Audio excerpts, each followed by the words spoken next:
नमस्कार, India news देख रहे हैं आप। आपके साथ मैं हूं रंजना सिंह राठौड़। खबरों की शुरुआत करेंगे हमीरपुर की खबर के साथ। यहां पर ट्रक और स्कॉर्पियो में सीधी भिड़ंत हो गई। सड़क हादसे में महिला समेत 4 लोगों की मौत हो गई।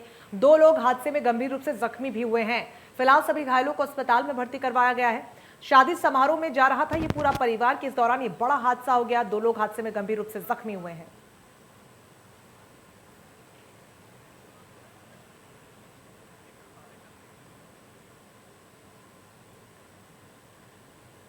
खबर इटावा से है। यहां पर स्कूल में पढ़ाई की जगह बच्चे बने। स्कूल में बच्चों से पेड़ कटवाया जा रहा है। ग्राम सिरहौल का ये पूरा वीडियो बताया जा रहा है, जहां पर वीडियो भी अब सोशल मीडिया पर तेजी से वायरल हो रहा है। जसवंत नगर के सिरहौल के पूर्व माध्यमिक विद्यालय का ये बड़ा मामला है, जहां पर बच्चों को पढ़ाई की जगह पेड़ कटवाया जा रहा है।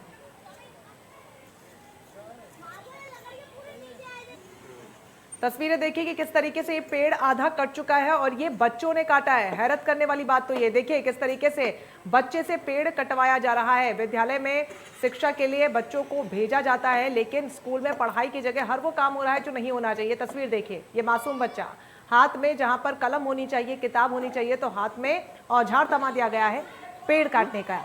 ग्राम सिरहौल का ये पूरा वीडियो बताया जा रहा है। वीडियो तेजी से वायरल हो रहा है। इस पूरे मामले में आपको बता दें कि कई बच्चों के परिवार वालों ने भी आपत्ति दर्ज करवाई है। स्थिति देखिए विद्यालय की क्या है। लग ही नहीं रहा है कि यहाँ पर बच्चों को पढ़ाया लिखाया जाता है। मेंटेनेंस देखिए पूरी तरीके से जीरो। ऐसे में बच्चे किस स्तर की शिक्षा हासिल करते होंगे, ये वीडियो उसकी बड़ी बानगी है। स्कूल में जब बच्चे पहुंचते हैं तो देखिए यहाँ पर कलम से ABCD नहीं लिखवाया जाता, पेड़ कटवाया जाता है हाथ में औजार थमाकर। ये अपने आप में दयनीय स्थिति है। जिस तरीके से लगातार अलग अलग क्षेत्रों में खासतौर पर विद्यालयों की स्थिति देखने को मिल रही है, अपने आप में गंभीर। पूर्वांचल एक्सप्रेसवे पूरे यूपी में विकास को नई रफ्तार देने वाला है। योगी सरकार का मेगा प्रोजेक्ट है पूर्वांचल एक्सप्रेसवे। सरकार ने इसे रिकॉर्ड समय में तैयार किया है। अब दिल्ली से गाजीपुर आने में आपको 10 घंटे का वक्त लगेगा, जो पहले 20 घंटे का था। पूर्वांचल एक्सप्रेसवे शुरू होने से यहाँ के लोगों में खासी खुशी है। हम इस वक्त सुल्तानपुर में मौजूद हैं और उत्तर प्रदेश की सरकार के साथ साथ केंद्र सरकार का यही कहना है कि पूर्वांचल एक्सप्रेसवे आम लोगों के लिए एक बड़ी सौगात है, क्योंकि इससे आम लोगों को न सिर्फ आवाजाही में जो पहले मुश्किलें थी वो आसान हो जाएंगी, बहुत आसानी होगी, बल्कि अर्थव्यवस्था के लिहाज से भी नई बुलंदी की तरफ उत्तर प्रदेश जाएगा। हम इस वक्त सुल्तानपुर के अरवल खीरी करवत गाँव में हैं। पहले आप नज़ारा देख लीजिए। एक तरफ ये टेंट लगा हुआ है, ये जो पंडाल है इसके भीतर कल प्रधानमंत्री नरेंद्र मोदी भाषण देने वाले हैं। उसके एक तरफ लगातार हमने आपको पहले भी दिखाया कि एयर स्ट्रिप जो बनाई गई है वो होगा कल के दिन। लेकिन सबसे खास बात यह है कि जन सरोकार क्या कहता है और आखिर उत्तर प्रदेश की जनता, पूर्वांचल की जनता और सुल्तानपुर की जनता क्या कहती है। इस गांव के कुछ लोगों से हम बातचीत करके समझने की कोशिश करेंगे कि आखिर ये कितना लंबा सपना था जिसे साल दर साल संजोया गया और अब जाकर के वो सपना मूर्त रूप ले रहा है, यानी कि पूर्वांचल एक्सप्रेसवे का उद्घाटन होने जा रहा है और आम लोगों के लिए इसके क्या मायने हैं। सबसे पहले आप बताइए, आपका क्या नाम है? ये दिनेश यादव। कल आप रहेंगे यहाँ पर जब प्रधानमंत्री जाएंगे? रहेंगे। अच्छा, कब से इंतजार कर रहे थे आप लोग पूर्वांचल एक्सप्रेसवे? जी 5 साल हो गया। 5 साल से इसका इंतजार कर रहे थे कि कब चालू होगा। ये हम लोगों के लिए सुविधाएं बढ़ेगी इससे। जी, आने जाने में, लखनऊ तक आने जाने में हम लोगों को जो दिक्कत होती है वो दूरी होगी इससे। जी, किस तरह की सुविधा होगी अब आने जाने में? क्या नाम है? रमेश। हाँ, क्या नाम है आप? राम बहादुर सिंह। अच्छा, कितनी सुविधा बढ़ जाएगी अब आने? हम लोगों को मैडम ऐसा है कि हम लोगों को तो उम्मीद बहुत ज़्यादा है इससे, और जो हम लोग सबसे ज़्यादा परेशान रोजगार से थे, तो हम लोगों को ये उम्मीद है कि रोजगार नए सिरे से यहाँ जो सृजित होगा तो हम लोगों को उसका बहुत लाभ मिलेगा। और पूर्वांचल एक्सप्रेस वे हम लोगों के लिए समझ लीजिए एक प्रकार से नई ऊर्जा जो है लेकर के आया है, और इस सरकार से हम लोग बहुत खुश हैं, 100% खुश हैं। और इसके बनने से तो बहुत ज़्यादा खुश हैं। रोजगार के जरा समझाइए ना। रोजगार अब जैसे माननीय योगी जी आए थे उस दिन, तो उन्होंने बताया कि 9 कंपनियां यहाँ आ रही हैं और अपना जो है यहाँ लगाएंगी और लोगों को ज़मीन ली जाएगी। तो हम लोग ये जान रहे हैं कि अगर लगेंगी कंपनियाँ तो हम लोग को रोजगार मिलेगा। ये बहुत बड़ी उम्मीद हम लोग लगाए बैठे हैं सरकार से। आप चाचा, आपका क्या नाम है? हमारा ब्रिजलाल नाम है। आपको भी लगता है कि बहुत खुश हैं हम, बहुत खुश हैं हम लोग कि ऐसा हो रहा है। आपकी तो इतनी उम्र हो गई है, कब से इंतजार कर रहे थे कि एक्सप्रेसवे बन जाए? अब 2017 से हम लोग जान रहे हैं कि हाँ 6 लेन बनने वाली है, तब से हम लोग देख रहे हैं और सारा काम हो गया 2-2.5 साल के अंदर में और हम लोग खुश हैं। अच्छा, लेकिन आप जो कंपनियों की बात कर रहे हैं, अब जो बुजुर्ग है गांव के, मैं उनसे बात करना चाहती हूँ। अच्छा, ये कहा जाता है कि कंपनियों को, आप बताइए, ये कहा जाता है कि कंपनियों को तो फायदा हुआ है, कंपनियों को फायदा होता है, लेकिन आम लोगों को, किसानों को फायदा नहीं होता है। आप नहीं, ऐसा नहीं है। किसानों को यहाँ भी बेनिफिट मिलेगा। जैसे यहाँ पे माननीय प्रधानमंत्री जी आ रहे हैं तो कुछ ना कुछ सौगात गांव वालों को देकर ही जाएंगे। तो हम लोगों को बहुत आशा है कि यहाँ पे फैक्ट्रियाँ लगें या कुछ कंपनियाँ लगें, तो इसलिए हम लोगों को काफ़ी वो है, उत्साह है। अच्छा, आप लोगों को भी लगता है कि किसानों को फायदा होगा? किसानों को अरे मैडम हाँ? लेकिन अभी तो कुछ नहीं हुआ है, सब इसमें फायदा हो किसानों को, लेकिन वर्तमान में अभी तो फायदा नहीं हुआ है। मुआवजा अच्छा मिला था किसानों को, मुआवजे से किसान खुश हैं। यहाँ मुआवजा ठीक मिला? मुआवजा ठीक मिला था, सभी किसान आसानी से जमीन दे दिए थे। अच्छा, और कोई युवा बोलना चाहते हैं यहाँ पर? आखिर ये जो पूर्वांचल एक्सप्रेस वे का उद्घाटन होने वाला है, इससे कितनी उम्मीदें आप लोगों को, कितनी आसानी? देखिए, हम लोग को जो है लखनऊ आने जाने में बहुत अच्छी सुविधा होगी, क्योंकि हम लोग को यहाँ से जाने में 4 घंटा लगता था, हम लोग को सुल्तानपुर से होके जाने में 4 घंटा लगता था। लेकिन अब जो है हम लोग को यहाँ से मान के चलिए 2 घंटे लगेगा, मतलब 2 घंटे का हमारा समय बचेगा और हम लोग को इससे बहुत बेनिफिट होगा, जिससे सब लोग इधर आएंगे तो हम लोग का जो है प्रॉफिट भी होगा अच्छा खासा। तो सुना आपने, ये उम्मीदें हैं लोगों को, और ये कहना है कि जब से ये पता चला कि पूर्वांचल एक्सप्रेस वे बनने वाला है, तब से ही इंतजार कर रहे हैं इस घड़ी का कि कब उद्घाटन इसका होगा और कब सौगात जनता को मिलेगी। अब जब ये मौका आया है, इनको उम्मीद है कि न सिर्फ इससे आने जाने में जो परेशानी है वो हल होगी, बल्कि अर्थव्यवस्था के लिहाज से, रोजगार के लिहाज से, कामकाज के लिहाज से भी उनके लिए नए रास्ते खुलेंगे। और इसी उम्मीद से ये जो गाँव वाले हैं इंतजार कर रहे हैं कल के दिन का, जब प्रधानमंत्री मोदी और योगी आदित्यनाथ यहाँ पर आएंगे। उनका कहना है कि हो सकता है नए सिरे से कई सौगातों की घोषणा, कई ऐलान वो करें। कैमरा पर्सन हरिओम के साथ Shubhra, India news. Purvanchal express को लेकर सुल्तानपुर की जयसिंहपुर विधानसभा के विधायक सीताराम वर्मा से हमारी सहयोगी ने खास बातचीत की है, उनकी रिपोर्ट को देखिए।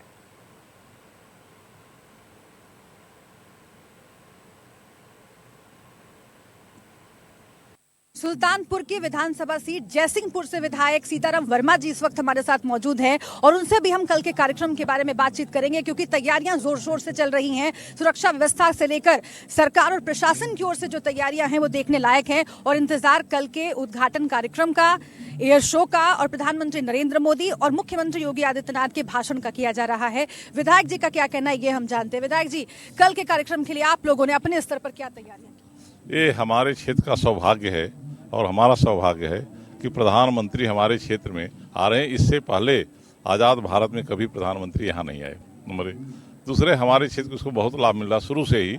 जो ज़मीन इसमें गई है एयर स्ट्रिप के लिए, उस पर कभी उत्पादन नहीं होता था, पानी की व्यवस्था नहीं थी। हम लोगों ने सरकारी ट्यूबवेल लगाने की कोशिश किया, नहीं लग पाया, और आधी से थोड़ा कम 40% ज़मीन डूबी रहती थी, कभी खेती नहीं हुई। किसानों को अच्छा मुआवजा मिला। और एयर स्ट्रिप के अलावा एक्सप्रेस वे 40 किलोमीटर हमारी विधानसभा से गुजरता है, सबसे ज़्यादा। उसके किनारे किनारे जगह जगह व्यवसायिक प्रतिष्ठान और उद्योग लग रहे हैं, उससे काफ़ी होगा। हमारी क्षेत्र की जनता बहुत उत्साहित कल सुनने के लिए प्रधानमंत्री जी को। अच्छा, लेकिन ये भी कहा जा रहा है कि बहुत सारा काम बाकी है। ये देखिए, ये बलिया तक है और गाजीपुर तक पूरा होगा, थोड़ा सा बाकी है, और इधर तो पूरा हो गया, पूरा लखनऊ से यहाँ तक पूरा हो चुका है। कितनी बड़ी संख्या में कल लोग यहाँ पर जुटने की उम्मीद है? अब 1 लाख से ऊपर होना चाहिए, 1 लाख से ऊपर। हाँ, हर गांव में बड़ा उत्साह है लोग चलने के लिए। अच्छा, ये बताइएगा कि जो आम लोग हैं, क्योंकि जब एक्सप्रेसवे इस तरीके का बनता है तो एक जो हित का प्रश्न है वो सामने आ जाता है कि जो आम लोग हैं, जो किसान मजदूर तबका है, उसको कितना फायदा होगा और सरकार जो दावे कर रही है वो वाकई जमीनी हकीकत बन के कितना तब्दील हो पाएंगे। आपको इससे क्या उम्मीद? देखिए, फायदे 2 तरह से होते हैं। एक तो सरकार गरीबों को सुविधाएं देती है, उससे गरीब का विकास होता है, लेकिन वो गरीब का ही एक आदमी का विकास होता है जिसको सुविधाएं मिलती है। जब इंटरप्रेन्योर से आते तो आगे तो वो बढ़ते हैं, उनसे बहुतों का विकास होता है। इस लाइन पे देखा जा रहा है कि अगल बगल जो उद्योग लगेंगे, व्यवसायिक प्रतिष्ठान बनेंगे, उससे काफ़ी लोगों को विकास होगा, लोग रोजगार मिलेगा, लोग काम धंधा शुरू करें, कुछ व्यवसाय करें, कुछ रोजगार। और आने जाने में जो आसानी होगी, खासकर गाजीपुर से लखनऊ, तो उसके बारे में आपके इलाके से क्या फीडबैक? बहुत अच्छा है। जैसे हम लोग लखनऊ से चलते हैं तो 1.5 घंटा में सुल्तानपुर आ जाते हैं, वैसे 2 घंटा उस रास्ता बहुत अच्छा रास्ता उससे आते थे। हमारा घर इस रास्ते में पड़ता है लास्ट में, जहाँ सुल्तानपुर ख़त्म होता है, तो वहाँ हम 2.5 घंटे में पहुँच जाते हैं, नहीं 4 घंटे में पहुँचते थे। तो बहुत अच्छा है, बहुत सुविधाजनक है। लेकिन विपक्ष तो कह रहा है कि सियासी कार्यक्रम है चुनाव से पहले। हर कार्यक्रम को विपक्ष की टीका टिप्पणी करना आदत होती है। और जो है जनता देख रही है, हम कोई वो नहीं, हम सत्ता में हैं, जनता हमारा काम देख रही है। हमने जो भी काम किया है ये नीति के आधार पर किया है, जो अंत्योदय था उसके आधार पर किया है, जाति और धर्म से ऊपर किया हमारी सरकार ने। बहुत शुक्रिया हमसे बातचीत करने के लिए। तो आप सुन रहे थे किस तरीके से तमाम विधायकों, मंत्रियों ने का मानना है कि इस एक्सप्रेसवे से आम जनता को बहुत बड़ा फायदा होने जा रहा है और इसीलिए पूर्वांचल की जनता इस सौगात को सराखों पर रखेगी। और जाहिर है कि उम्मीद ये भी है बीजेपी को, सरकार को, योगी सरकार को, कि इससे फायदा चुनावों में भी होगा। आखिर फायदा कितना होगा ये देखने के लिए इंतजार करना पड़ेगा, लेकिन फिलहाल वाकई इस एक्सप्रेसवे के उद्घाटन को लेकर आम जनता में काफी उत्साह है और उन्हें लगता है कि उनकी कई परेशानियां इस एक्सप्रेसवे के खुलने के बाद और चालू होने के बाद दूर हो जाएंगी। कैमरा पर्सन हरिओम के साथ Shubhra, India news. Purvanchal express को लेकर लंबुआ विधानसभा क्षेत्र से विधायक से हमारी सहयोगी ने खास बातचीत की है, रिपोर्ट को देखिए। सुल्तानपुर के लम्हुआ विधानसभा क्षेत्र से विधायक देवमणि जी इस वक्त हमारे साथ मौजूद हैं और वो ये लगातार इस पूरे क्षेत्र का दौरा कर रहे हैं और कल जो कार्यक्रम होने वाला है उसका जायजा भी ले रहे हैं और अपनी नज़र से ये सुनिश्चित कर रहे हैं कि सारे इंतजाम ठीक तरीके से हो। देवमणि जी, बस कुछ ही घंटे का वक्त रह गया है और इसी जगह पर जो हमारे पीछे है प्रधानमंत्री नरेंद्र मोदी का भाषण भी होगा। पूर्वांचल एक्सप्रेसवे की सौगात वो देने वाले हैं पूरे पूर्वांचल को, उत्तर प्रदेश को। चुनाव भी आने वाले हैं। कितना उत्साह और कितनी उम्मीदें हैं आप लोगों की कल के कार्यक्रम से? उत्साह तो यह है कि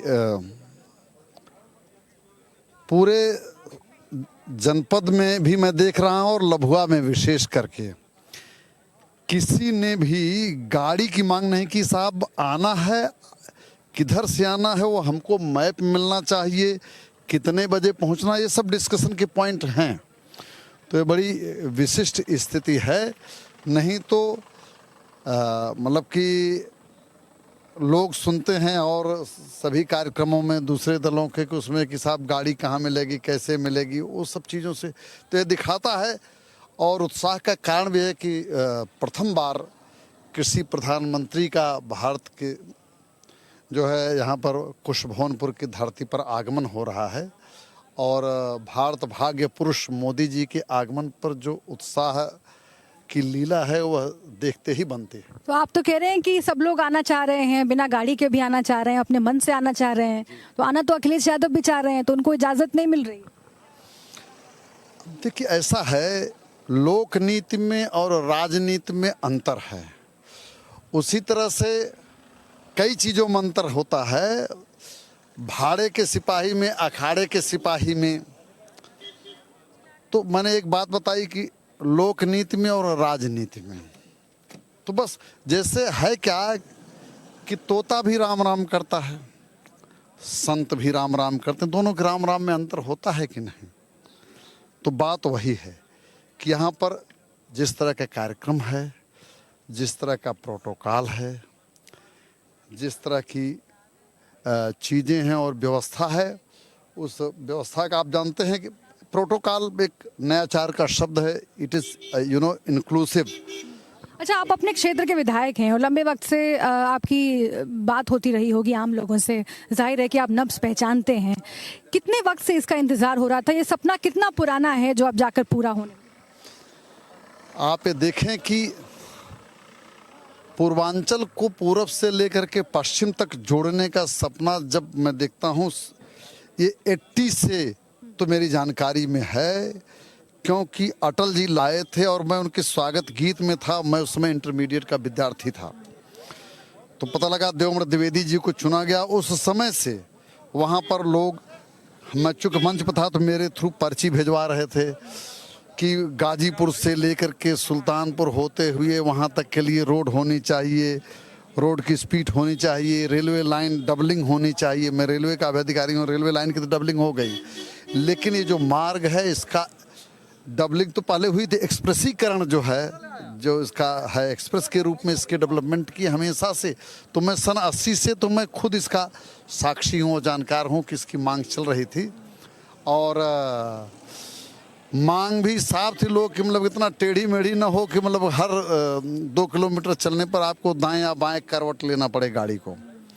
तो वह भी एक विशेषता है, यह लोगों की चाहत है और चाहत की चीज़ जब बनती है तो आहत से आदमी को राहत महसूस होती है। तो चुनाव में भी राहत मिल जाएगी? चुनाव तो देखिए, एक चीज़ लोग कह रहे हैं कि कट्टर तालिबानी छोड़ सारे भारत माँ की ओर।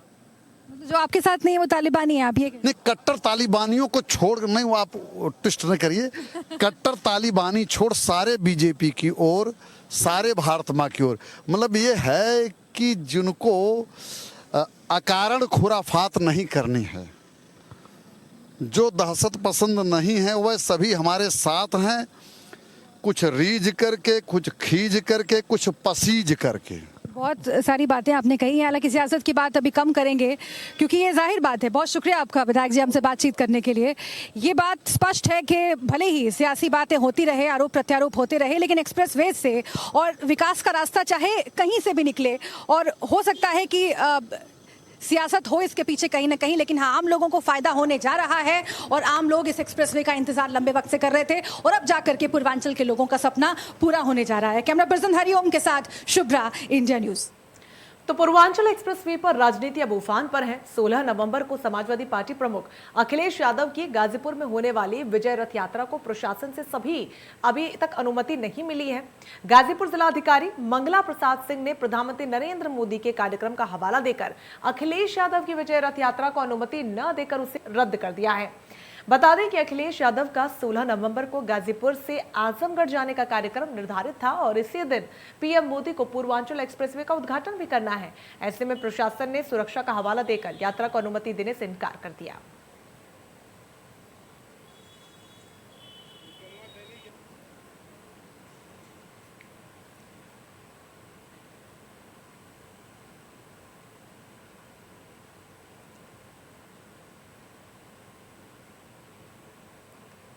खबर अमरोहा से। यहां पर बीएसपी सांसद कुंवर दानिश अली का बड़ा बयान सामने आया। फिल्म अभिनेत्री कंगना रनौत पर उन्होंने बयान देता है। वो कहा, कंगना रनौत को दिया गया अवार्ड लिया जाए वापस। आजादी पर दिए गए बयान को कहा पागलपन।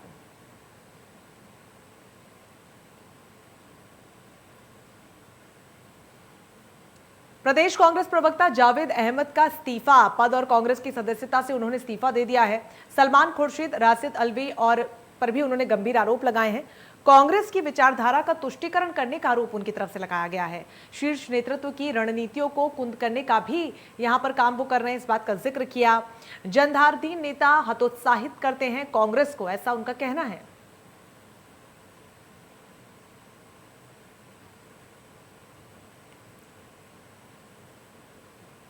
विधानसभा चुनाव 2022 को लेकर सभी पार्टी वोटरों को साधने में लगी हुई हैं। आगरा के फतेहाबाद में समाजवादी पार्टी द्वारा एक प्रबुद्ध सम्मेलन किया गया। साथ ही ब्राह्मण वोटरों को साधने के लिए भगवान परशुराम की मूर्ति का अनावरण किया गया। इस दौरान प्रबुद्ध वर्ग के प्रदेश अध्यक्ष मनोज पांडे, अभिषेक मिश्रा मुख्य अतिथि के रूप में मौजूद रहे।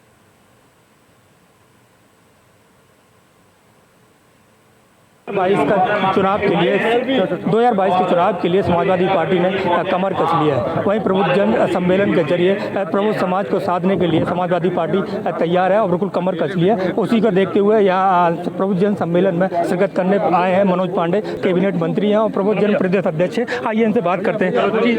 मंत्री जी, किस तरीके से प्रबुद्ध सम्मेलन आज किया गया है, तो क्या लगता है? बहुत सुंदर प्रबुद्ध सम्मेलन था। प्रबुद्ध समाज के लोगों की पूरी मदद, पूरा सहयोग, पूरा आशीर्वाद हमारे नेता आदरणीय अखिलेश यादव जी को मिल रहा है।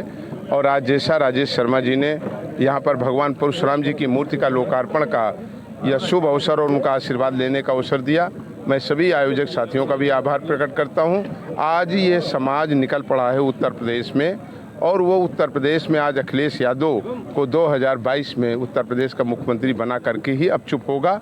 और लगातार वो तब तक लड़ाई लड़ता रहेगा जब तक उत्तर प्रदेश में समाजवादी सरकार न हो। हम हैं, हमारे साथ अभिषेक मिश्रा जी हैं, मैं चाहूँगा इनके भी बयान आप। हाल ही में यहाँ सूर सदन में प्रेक्षागृह में कैबिनेट मंत्री थे श्रीकांत शर्मा, और उनके समक्ष ब्राह्मण समाज ने नाराजगी व्यक्त की थी, तो क्या लगता है इस नाराजगी का फायदा सपा सरकार लेगी?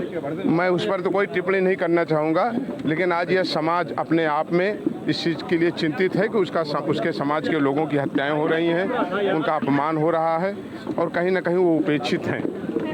तो क्या लगता है कि उत्तर प्रदेश सरकार में समाजवादी पार्टी का अहम रोल रहेगा सत्ता में आने के लिए? मैं समझता हूं कि आज़ादी से लेकर और देश को अंग्रेजों से मुक्त कराने तक में, देश को शिक्षा देने में, संस्कार देने में, सभ्यता देने में, आर्थिक रास्ते दिखाने में सब जगह ब्राह्मण समाज ने अगुवाई किया है।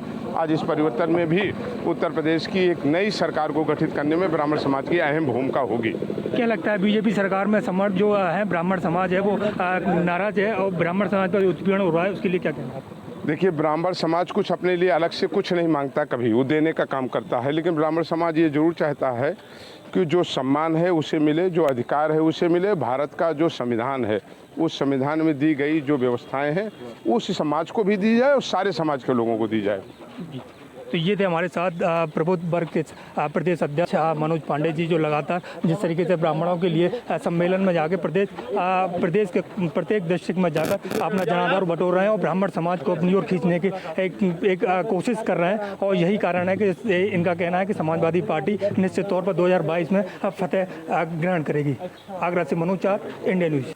खबर उन्नाव से है। यहाँ पर सरकार नौनिहाल बच्चों को सेहत में सुधार करने और उन्हें स्वस्थ रखने के लिए ग्राम पंचायत स्तर पर ओपन जिम का कॉन्सेप्ट लेकर आई है। बच्चों की सेहत को सुधारने के लिए लाए जा रहे सामान में अनियमितता सामने आ रही है। यहाँ पर ओपन जिम के सामान की खरीदारी में घोटाले की सुगबुगाहट लग रही है। अधिकारियों ने 4.5 करोड़ से अधिक की खरीद के ई टेंडर को दरकिनार कर हर ग्राम सभा में 2,36,000 रुपए की खरीदारी की जा रही है। करोड़ों के कार्य में बिना ई टेंडर के ही खरीदारी पर सवाल उठ रहे हैं। इसके पहले उन्नाव 10 करोड़ कंपोजिट ग्रांट घोटाले के लिए भी सुर्खियों में रहा। डीएम उन्नाव ने पूरा मामला सामने आने के बाद सीडीओ से इस पूरे मामले में 48 घंटे में जांच कर रिपोर्ट तलब की है। डीएम ने जिला पंचायती राज अधिकारी को ओपन जिम संबंधी किसी भी भुगतान पर अग्रिम आदेशों तक रोक लगाने के सख्त आदेश दिए। सर, 204 ग्राम पंचायतों में ओपन जिम बन रही हैं, जहां पे खरीदारी होने के जो संसाधन है बच्चों के लिए वो लगभग 2,36,000 के जो अमाउंट है एक ग्राम सभा पे, उसमें आरोप लग रहे हैं कि जो नियम विपरीत कार्य किए जा रहे हैं। क्या है पूरा मामला और किस तरह की कार्रवाई की जा रही है? इस संबंध में कुछ मीडिया संस्थानों के द्वारा मेरे संज्ञान में यह बात लाई गई है और इस संबंध में मेरा अभी प्राथमिक स्तर पर यही कहना है कि सभी तकनीकी पहलुओं की जाँच कर ली जाएगी और यदि कोई विसंगति पाई जाती है तो नियमानुसार कार्रवाई प्रस्तावित की जाएगी। धन्यवाद। इसी के साथ इस बुलेटिन में बस इतना ही। नमस्कार।